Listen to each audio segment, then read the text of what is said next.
സിറാത്ത് പാലമുണ്ടല്ലോ, നരകത്തിന്റെ മുകളിലൂടെ മുടിയേക്കാൾ നേരിയതും പാളിനേക്കാൾ മൂർച്ചയുള്ള ആ നരകത്തിന്റെ കുറുകയുള്ള പാലം.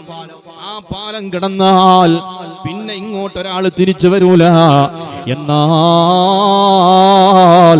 ആ പാലം കടന്നിട്ട് തിരിച്ചു വരുന്ന ഒരാളുണ്ട്. അത് നബി മുഹമ്മദ് മുസ്തഫ സല്ലല്ലാഹു അലൈഹി വസല്ലമ തങ്ങളാ.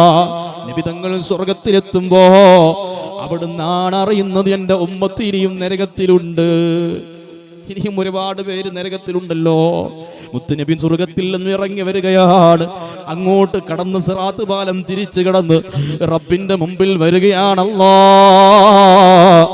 അവസാനത്തെ എൻ്റെ ഉമ്മത്തിലെ ഒരാളെ രക്ഷപ്പെടുത്തിയിട്ടേ ഞാൻ സ്വർഗത്തിലേക്ക് പോകുകയുള്ളൂ. അല്ലാഹ്